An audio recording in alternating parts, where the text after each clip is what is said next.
Ya, waktu menunjukkan pukul berapa sekarang?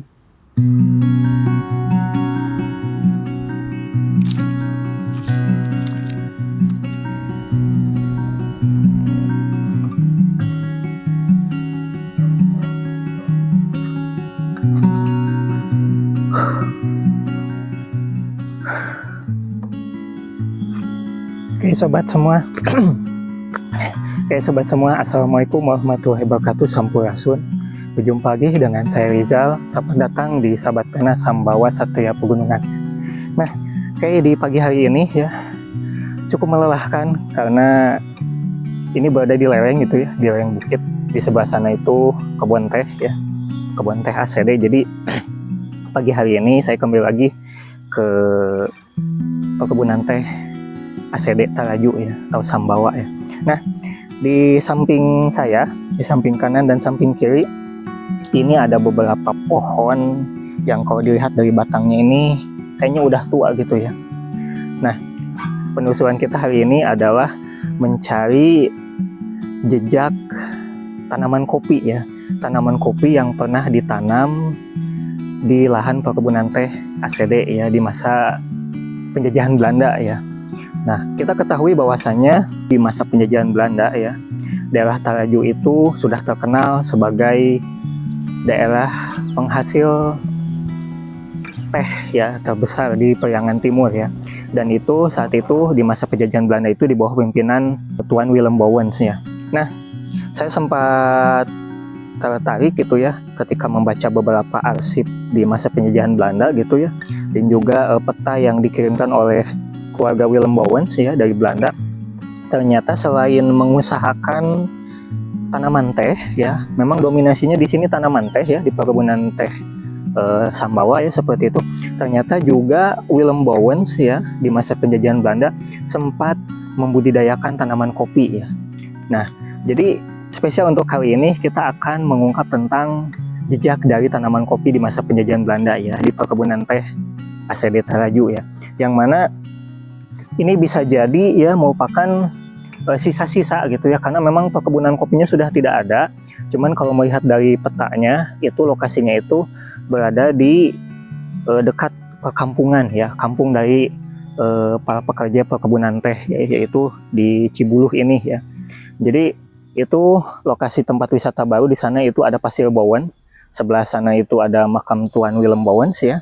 Nah, saya tadi belusukan ya, tidak mudah ya karena memang lokasinya ini kebun warga ya seperti itu ya.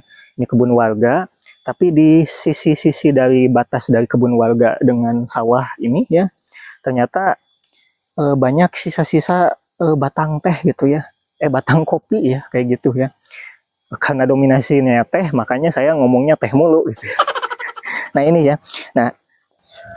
nah sobat semua, ini adalah salah satu ya, ini satunya lagi gitu ya. Ini adalah salah satu fisik dari sisa pohon kopi ya, dari bekas kebun kopi di lereng perkebunan teh Sambawa ya. Sobat semua yang tahu gitu ya tentang tanaman kopi bisa komen ya di bawah ya, seperti itu ya. Karena memang saya tidak tahu ini usianya berapa tahun gitu. Cuman kalau melihat dari ciri-cirinya, ini kan batangnya sangat besar sekali ya. Batangnya segini ya, segini sakumaha. Nah ini ya, terus di sisi lain juga di sini ininya udah ada lumut gitu ya, ada lumut gitu. Kalau saya baca di sumber informasi artikel tentang tanaman kopi gitu yang usianya udah 60 tahun lebih gitu ya, memang ciri-cirinya seperti ini gitu ya. Sama seperti pohon teh jangkung yang ada di Bulujo sana gitu ya. Perkebunan teh ini dulu didirikan tahun 1909 ya, seperti itu ya. Di masa kepemimpinan Tuan Willem Bouwens ya. Nah, selain mengusahakan tanaman teh ya, ternyata juga ada sekitar berapa hektar gitu ya. Itu memang sangat sedikit kalau dilihat dari peta lama gitu ya. Ternyata saat itu ya perusahaan Sambawa juga membudidayakan atau mengusahakan tanaman kopi. Nah, mungkin bisa dikatakan kopi yang tersisa di sini merupakan kopi buhun ya. Karena sesepuh bilang bahwasanya di sekitar perkebunan teh ACD itu ada kebun kopi Jawa ya, seperti itu ya. Berarti ini merupakan salah satu jenis kopi buhun ya, mungkin ya, yang ditanam di Taraju ini ya, seperti. Cuman entah sejak kapan perkebunan kopi ini dibongkar ya. Tadi saya sempat belusukan ke Kampung Cibuluh, itu bertemu dengan dua sesepuh gitu ya. Tidak sempat saya tanya siapa beliau ya, tapi hatur nuhun informasinya. Katanya di sebelah sini memang itu bekas dari perkebunan kopi gitu ya, di masa penjajahan Belanda ya, kayak gitu. Selain dari tanaman teh ya, nah ini ya. Cuman karena ini di pegunungan, mungkin jenis kopi ini merupakan kopi Arabica ya, seperti itu ya. Nah, mengapa penting kita telusuri ya? Nah, kita katakan mungkin ini salah satu jenis kopi buhun ya, karena saya pernah dengar cerita dari para sesepuh yang sudah almarhum gitu ya, almarhum Pak Eman ya, Pak Eman Sulaiman di Sawah Petri, lalu juga almarhum Pak Ahmad Sahbana ya di Cilame, katanya ada kebun kopi gitu ya, kopi Jawa katanya, seperti itu. Saya kira kopi di sini itu teh gitu, karena saya pernah bertandang ke Bojonggambir gitu ya, kalau teh yang udah dikeringkan itu mereka sebutnya itu kopi gitu ya, sedangkan yang udah diseduh itu disebut teh gitu ya. Dan itu saya pusing gitu, ternyata memang ada ya, ada kebun kopi di sini ya.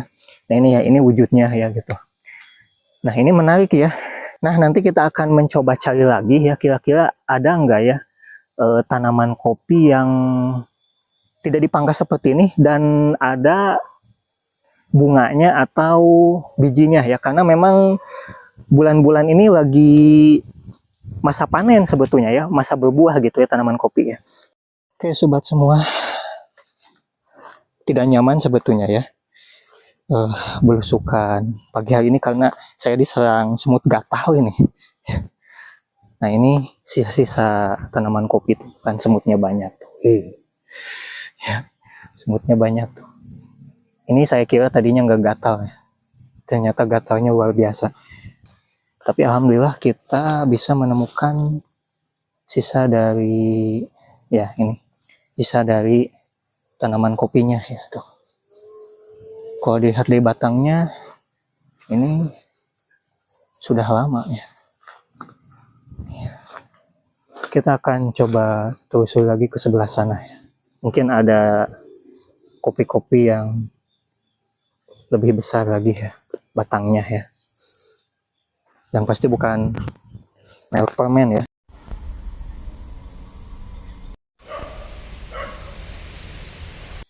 Di tangan saya ada sebuah buku. Ini memang buku karya orang Belanda ya, penulisnya itu Jan Bremen ya. Judulnya itu Keuntungan Kolonial dari Kerja Paksa ya, Sistem Periangan dari Tanam Paksa Kopi di Jawa tahun 1720 sampai 1870. Nah, sebetulnya kalau kita runut sejarahnya ya, jauh ke belakang bagaimana tanaman kopi lahir ya atau ada di Indonesia, tepatnya di Periangan, itu sebetulnya memang sejak zaman VOC ya. Karena tanah kita ini subur ya, tanaman kopi ini akhirnya bisa tumbuh ya. Nah, tapi kalau kita runut lebih dekat gitu ya, sebelum adanya tanaman kopi ini ya, berdiri di lahan perkebunan teh itu ya di ACD di Taraju, jauh sebelum itu memang leluhur kita itu dipaksa oleh Belanda untuk menanam tanaman kopi ya, karena Belanda saat itu mewajibkan tanaman kopi itu melalui sebuah kebijakan mereka yang dinamakan dengan sistem tanam paksa atau Kulturstelsel ya.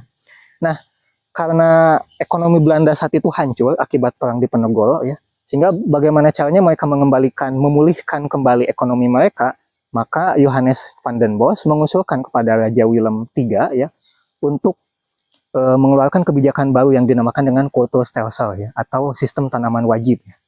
Nah, karena membawa keuntungan yang besar ya, leluhur kita itu dipaksa terus-menerus menanam kopi ya, akhirnya diplesetkan menjadi istilah baru ya, yang tadinya tanaman wajib akhirnya menjadi tanam paksa ya, seperti itu ya.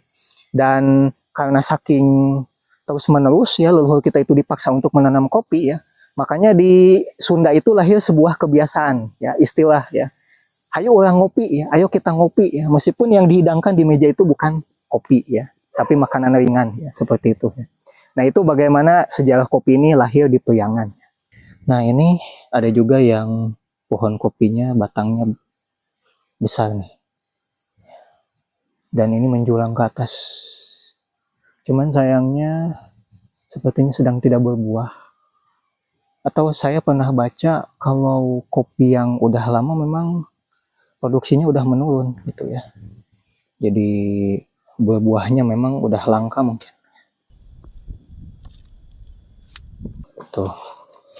Ini batangnya gede tuh. Batangnya gede. Ya, waktu menunjukkan pukul berapa sekarang?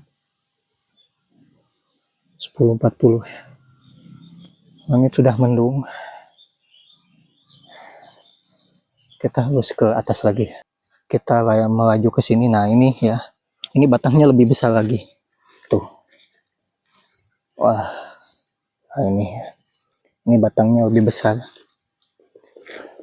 Dan mengejutkan saya kira tidak ada yang berbuah gitu. Di atas sana, itu ya.